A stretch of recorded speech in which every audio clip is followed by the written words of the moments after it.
Hello, my name is Teha. I'm the lead lighting artist on Far Cry 6 at Ubisoft Toronto.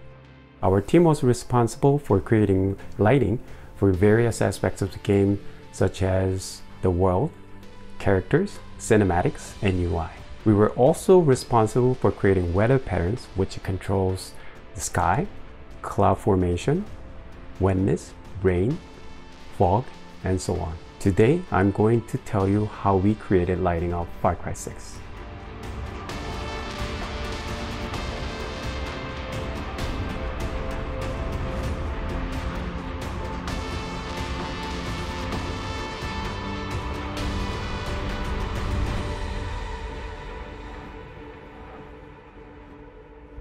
The world we are going to build for Far Cry 6 was bigger than the previous game. It includes different regions, biomes, and weather variations.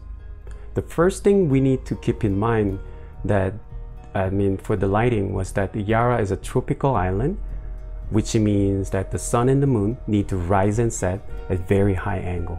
Choosing the direction of the sun and moon, rise and set, was an important decision we had to make early on, as it would affect not only the composition of landscape, but also the gameplay elements of our landmarks and point of interest.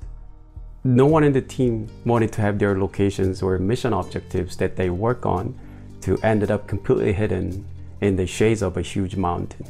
The art directors wanted to push the boundary of lighting even further than what we had been achieved on previous Far Cry games. We assigned a specific color gradings, sky, fog, weather settings with the help from our 3D and tech team. That's how we ended up having a dry and warm western region, humid and cool central regions, as well as foggy and rainy eastern regions. We also wanted to come up with a unique visual language for lighting in this game, so we started discussing and doing some research based on photos, videos, concepts that inspirational team put together for us. Yara is a tropical island frozen in time where resources are very scarce. We wanted to use this idea as our lighting visual language. For lighting nighttime with artificial lights, we decided to give each faction their own lighting. For guerrillas and civilians, lighting would be somewhat looking chaotic, a mix of bare tungsten and fluorescent tube lamps. There will be also flickering lights or broken lamp here and there. We wanted to have long shadows and small pools of lights with candles, campfires, and so on. On the other hand, the army faction would have their main location entirely lit by electricity, called white LED everywhere. Of course, they have no broken lamps or flickering lights. We also wanted to make it look very repetitive, vertical and straight. It needed to look almost clinical and cold wherever the army presented in the world. With these setups and regional settings, players would feel as if they can tell what regions they're in and whether they are safe in danger. Once this vision was set, we shared it with the rest of the dev team and built our libraries of light, so level arts and level design teams can share their lighting intention with us by them placing those lights from the library where they wanted. After they're done with their pass, it was our turn to go back to those locations and create lighting in the world that they built. In Far Cry world, there is a single infinite directional light always present, which is the sun or the moon. In addition to them, we also need indirect lights for spaces hidden from the sun, like inside a house, cave, etc. What we do is that all the color and intensity of lights are pre-sampled with a certain frequency of times to calculate and render ambient lighting over a 24-hour cycle. The engine does this calculation based on 3D grid sample points scattered around the entire world. Then we increase the resolution in places where we need a higher details of ambient lighting, such as cave, interiors, or cinematic areas. Since we're using physically based rendering materials, we don't need to control the intensity of the sun and moon, but we could control their speed at given time as well as their angle. We wanted to showcase the beautiful sunset and sunrise in different regions of Yara and make the nighttime gameplay just a little bit longer than what we had in Far Cry 5. So we made sunset and sunrise 3 times longer and nighttime 1.5 times longer. We also decided to make midday just speed up a little bit to limit that moment when the shadows are almost non-existent due to the sun being too high up in the sky. Once we locked the settings for both sun and the moon, we started working more on lighting during nighttime. And you have to remember that the world is huge, which means we have a lot of artificial light to place in the world, in the cities, but also in the wild and along the roads and other infrastructure as well.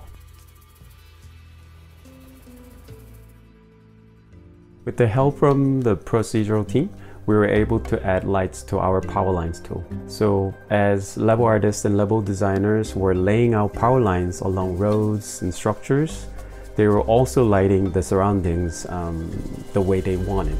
The tool also allowed them to randomize just a bit by turning off some lights or changing colors, for example. We were able to save a lot of production time on this. We also created light prefabs which contain lights with lamp models in the engine that we shared with the team.